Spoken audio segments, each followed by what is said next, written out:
बच्चों आप मुझे सुन पा रहे हैं साउंड वेव की मदद से, देख पा रहे हैं लाइट वेव की मदद से, और जो मैं आप तक पहुंच रहा हूं इस ट्रांसमिशन में टेलीकम्युनिकेशन में भी इलेक्ट्रोमैग्नेटिक वेव का यूज़ हो रहा है। यानी कि हम एक वेव्स के जंगल में रहते हैं और वेव्स की अंडरस्टैंडिंग के बिना फिजिकल वर्ल्ड को समझ पाना इम्पॉसिबल है। क्लास 11th के चैप्टर जिसका नाम वेव्स है, हम डिफरेंट टाइप्स ऑफ वेव्स के बारे में पढ़ते हैं, इनसे रिलेटेड डिफरेंट फिनोमिना को डिटेल में स्टडी करते हैं। इनफैक्ट क्लास 11th में इस चैप्टर में जो वेव्स की अंडरस्टैंडिंग हम डेवलप करते हैं बच्चों, वो क्लास 12th के कुछ टॉपिक्स को जैसे wave optics, electromagnetic waves and communication systems, इनको समझने में हमारी मदद करती है। यानी कि अगर आपने क्लास 11th में इस चैप्टर को इग्नोर किया तो समझ लीजिए क्लास 12th के काफ़ी सारे चैप्टर्स में आप नील बटा सन्नाटा हो जाएंगे। तो ये एक सिग्निफिकेंट चैप्टर है जिसको आपको ध्यान से मन लगा के पढ़ना है। थोड़ा सा चैलेंजिंग है इसको समझना, लेकिन एफर्ट मारना है आपको। बच्चों सबसे पहले जान लेते हैं वेव्स के इंपॉर्टेंट टॉपिक्स क्या हैं। बच्चों क्लास 11th के इस टॉपिक वेव्स को हम दो पार्ट्स में बांट सकते हैं, एक स्ट्रिंग वेव और दूसरा साउंड वेव। आइए पहले जान लेते हैं कि स्ट्रिंग वेव के इंपॉर्टेंट टॉपिक्स क्या हैं। तो पहला इंपॉर्टेंट टॉपिक है बच्चों इक्वेशन ऑफ ट्रैवलिंग या प्रोग्रेसिव स्ट्रिंग वेव, जिसमें पहली चीज़ है राइटिंग इक्वेशन ऑफ वेव। यानी कि अगर आपको वेव के कैरेक्टरिस्टिक्स, एम्पलीट्यूड, फ्रीक्वेंसी एक्सेट्रा मालूम हो तो वेव की इक्वेशंस आप लिख सकें, ये इंपॉर्टेंट है। दूसरा, यदि आपको कैरेक्टरिस्टिक्स डिटरमाइन करने हैं गिवन वेव इक्वेशन से तो वो भी आपको आना चाहिए। बच्चों सेकंड इंपॉर्टेंट पार्ट है, टॉपिक है स्पीड ऑफ स्ट्रिंग वेव।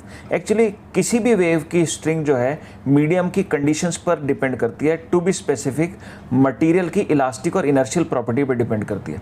जैसे स्ट्रिंग वेव की जो स्पीड होती है वो स्ट्रिंग में टेंशन और स्ट्रिंग की लीनियर मास डेंसिटी पर डिपेंडेंट होती है। तो बच्चों पहली चीज़ आपको मालूम होनी चाहिए कि स्पीड का expression tension and linear mass density की टर्म्स में क्या है, क्योंकि इस एक्सप्रेशन पर बेस सीधी सीधी प्रॉब्लम्स आ जाती है। दूसरी चीज़ बच्चों, अगर आपको कोई string wave, specifically wave pulse का टाइम ऑफ मोशन निकालना हो from one point of string to other point of string, तो काइनेमेटिकल स्टडी आपको क्लियर होनी चाहिए, ये भी काफ़ी इंपॉर्टेंट है। बच्चों थर्ड इंपॉर्टेंट चीज़ इस टॉपिक में है पावर। पावर यानी कि energy carried by A wave per unit time. तो इसमें सबसे पहली चीज़ आपको मालूम होनी चाहिए इंस्टेंटेनियस एंड एवरेज पावर। दूसरी चीज़ आपकी क्लियर होनी चाहिए इंटेंसिटी, जो कि कुछ नहीं है, power per unit area carried by wave को इंटेंसिटी बोलते हैं। तीसरी इंपॉर्टेंट चीज़ है बच्चों एनर्जी डेंसिटी, और चौथी इंपॉर्टेंट चीज़ है particularly point source and infinite line source के लिए पावर और इंटेंसिटी दोनों का इन सोर्सेज से रेडियल डिस्टेंस के साथ रिलेशन को समझना। ये रिलेशन इतना इंपॉर्टेंट है कि आपके मॉडर्न फिजिक्स के कुछ टॉपिक्स में या ईएम वेव्स, जो कि ये दोनों क्लास 12th के टॉपिक्स हैं, इनमें भी यूज़ हो जाता है। और होता क्या है कि बच्चों को याद नहीं होता, तो क्लास 12th की इन टॉपिक्स की प्रॉब्लम्स, कुछ खास प्रॉब्लम्स बच्चे नहीं कर पाते। बच्चों फोर्थ इंपॉर्टेंट टॉपिक है इंटरफेरेंस या सुपरपोजिशन ऑफ कोहेरेंट वेव्स। जब दो या दो से ज़्यादा कोहेरेंट वेव्स सुपर इम्पोज या ऐड करती हैं तो उसे हम इंटरफेरेंस बोलते हैं।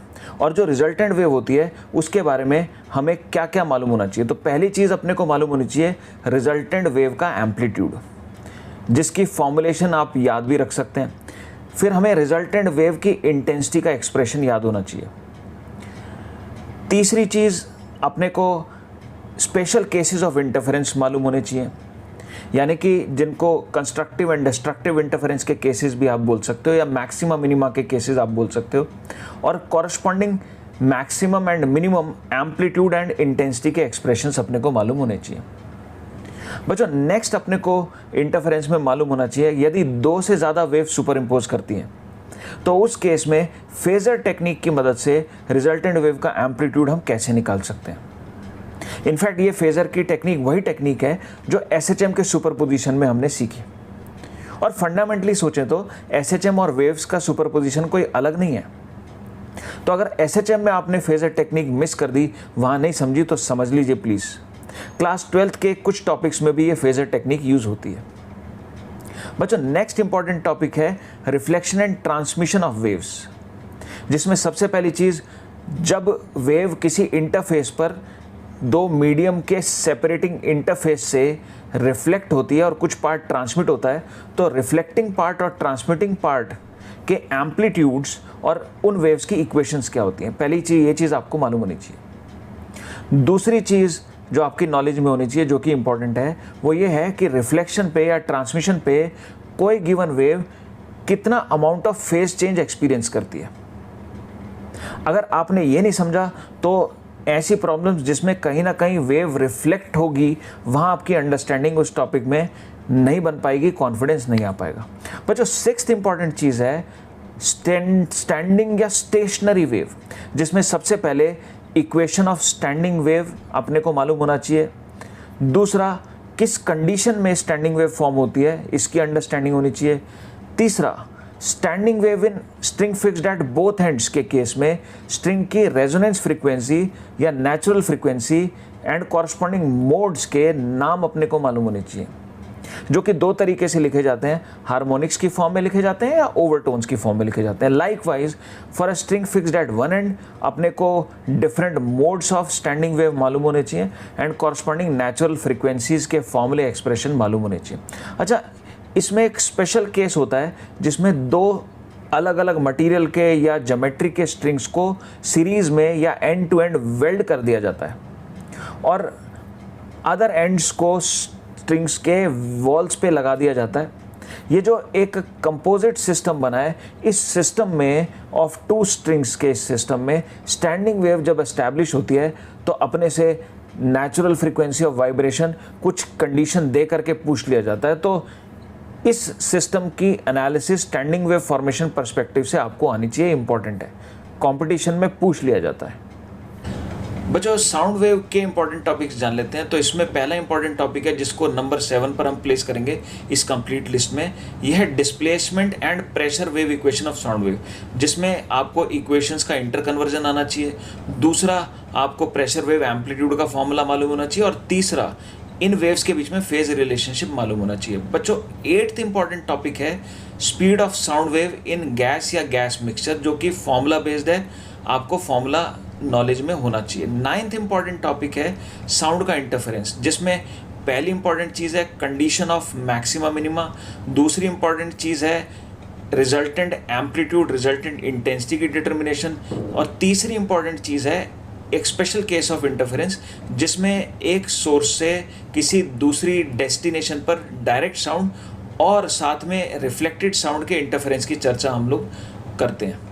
बच्चों, 10th important portion sound wave का है स्टैंडिंग वेव, जिसमें पहली चीज़ standing wave in closed organ pipe, दूसरी चीज़ standing wave in open organ pipe, तीसरा Rayleigh criteria of end correction या Rayleigh formula of end correction. Actually एक रिलेशन होता है जो एंड करेक्शन को रेडियस ऑफ पाइप की टर्म्स में बताता है, तो इस रिलेशन की नॉलेज कहने का मतलब। और नेक्स्ट इंपॉर्टेंट चीज़ इसमें है experiment to find out speed of sound in air. In fact ये जो एक्सपेरिमेंट है, इससे बेस्ड एरर कैलकुलेशन वाली प्रॉब्लम्स एक्सपेरिमेंटल फिजिक्स टॉपिक में भी देखने को मिलती हैं। तो इसमें जो कहने का मतलब फॉर्मूले आते हैं उस पर बेस्ड एक्सपेरिमेंटल फिजिक्स में भी क्वेश्चन बनते हैं, तो इसको ध्यान से, इस एक्सपेरिमेंट को ध्यान से समझना बहुत ज़रूरी हो जाता है।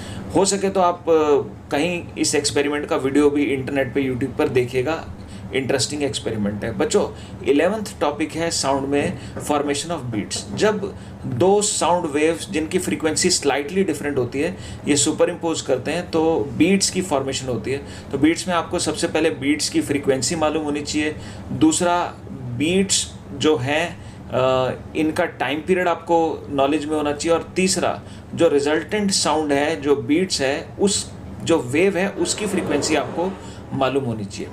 बच्चों, नेक्स्ट इंपॉर्टेंट टॉपिक है 12th नंबर पर जिसको हम प्लेस करेंगे वह है डॉपलर इफेक्ट। तो डॉपलर इफेक्ट क्या होता है, एक एग्जांपल से आप समझिए। सपोज एक ट्रेन स्टेशन पे आप खड़े हैं, ट्रेन एक अप्रोच करते हुए हॉर्न साउंड कर रही है। बच्चों, ट्रस्ट मी, जो साउंड आपको सुनाई देगी उसकी फ्रीक्वेंसी एक्चुअल फ्रीक्वेंसी से ज़्यादा होती है, और इसी फिनोमेना को डॉपलर इफेक्ट बोलते हैं। इन जनरल जब सोर्स और ऑब्जर्वर के बीच में रिलेटिव मोशन होता है तब जो रिसीव्ड साउंड की फ्रीक्वेंसी होती है एक्चुअल से बच्चों डिफरेंट होती है। डॉपलर इफेक्ट में आपको वैरायटी ऑफ केसेस मालूम होने चाहिए, जैसे कि अगर सेम लाइन के अलॉन्ग मोशन है सोर्स और ऑब्जर्वर का, या फिर किन्हीं रैंडम डायरेक्शंस में सोर्स और ऑब्जर्वर का मोशन है, ये आपको मालूम होना चाहिए। फिर कि अगर साउंड रिफ्लेक्ट होकर के किसी वॉल से आ रही है तो उसमें डॉपलर इफेक्ट और बीट्स दोनों की अंडरस्टैंडिंग कई बार काम में आ जाती है। इस तरह के क्वेश्चंस करना ज़रूरी हो जाता है। बच्चों नेक्स्ट समझ लेते हैं वेव्स के इजी टॉपिक्स क्या हैं। बच्चों पहला इजी टॉपिक है इक्वेशन ऑफ ट्रैवलिंग वेव। चाहे साउंड वेव हो चाहे स्ट्रिंग वेव हो, अगर आपको इक्वेशन दिया है तो उनसे कैरेक्टरिस्टिक्स यानी कि एम्पलीट्यूड, फ्रीक्वेंसी वगैरह डिटरमाइन करना बहुत ही आसान सा टास्क है। आप स्टैंडर्ड इक्वेशन से गिवन इक्वेशन को कंपेयर करके ऐसे क्वेश्चंस कर सकते हैं। बच्चों दूसरा इजी टॉपिक है वो है स्पीड ऑफ वेव, जिसमें चाहे स्ट्रिंग वेव की स्पीड की बात हो चाहे साउंड वेव की स्पीड की बात हो, मोस्टली प्रॉब्लम्स जो होते हैं फॉर्मूला बेस्ड होते हैं, इजीली होने वाले होते हैं।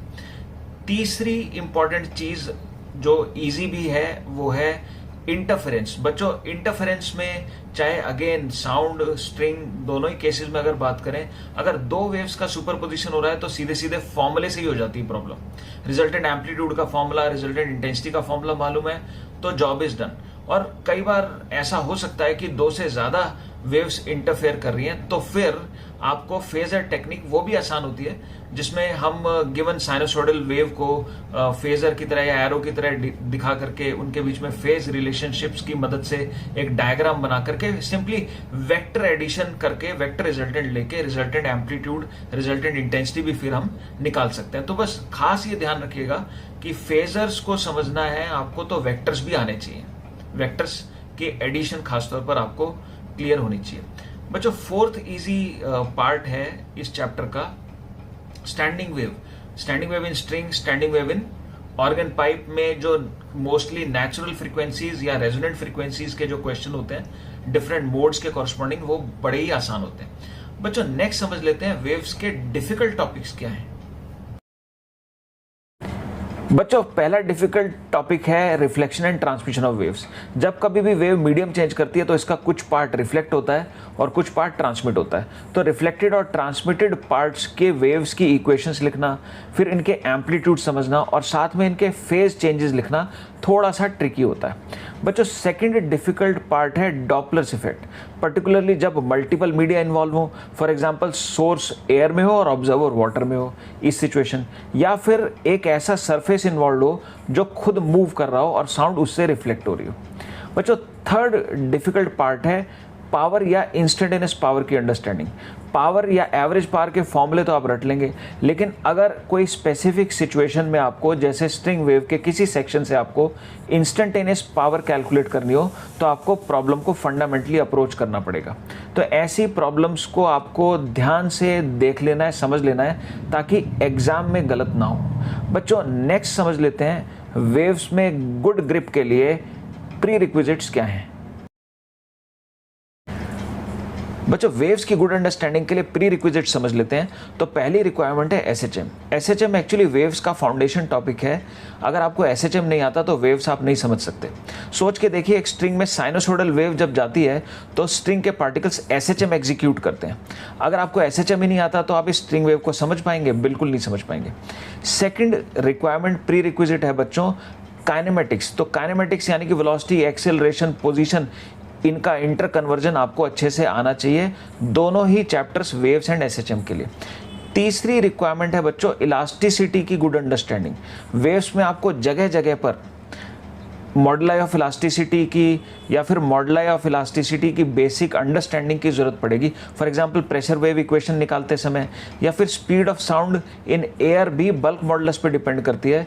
तो अगर आपको इन मॉडुलाई या फिर इलास्टिसिटी के कॉन्सेप्ट्स में थोड़ा सा कन्फ्यूजन है तो फिर थोड़ा सा आपको समझने में दिक्कत आएगी।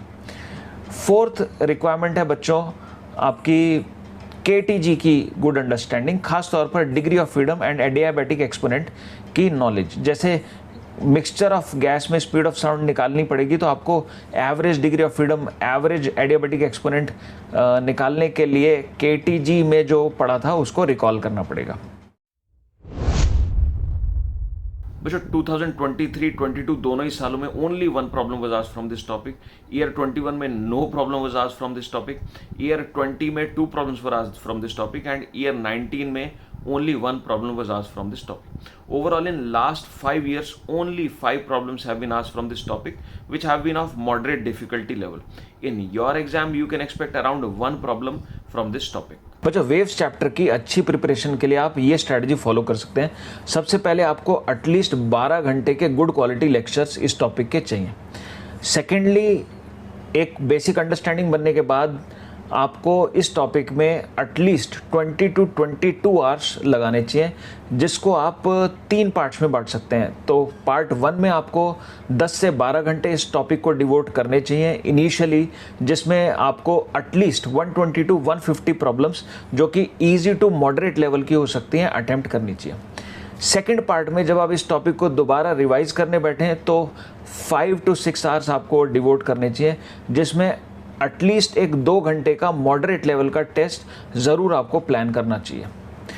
बच्चों थर्ड पार्ट में जब आप फाइनली एक बार और इस चैप्टर को रिवाइज करेंगे तो आपको अगेन 5 घंटे डिवोट करते हुए 2 घंटे का टेस्ट अगेन प्लान करना चाहिए, but this time test should be of tough level, moderate to tough. अगर आप ये स्टेप्स फॉलो करते हैं तो वेव्स में आप एक मिनिमम कंफर्टेबल पोजीशन पे आ जाएंगे। और बच्चों इसका फ़ायदा आपको काफ़ी सारे चैप्टर्स में इंक्लूडिंग क्लास 12 के chapters wave optics, electromagnetic waves and telecommunication या कम्युनिकेशन सिस्टम्स में ज़रूर मिलेगा। तो बच्चों मेहनत करते रहिए, लगे रहिए, जीत आपकी पक्की है।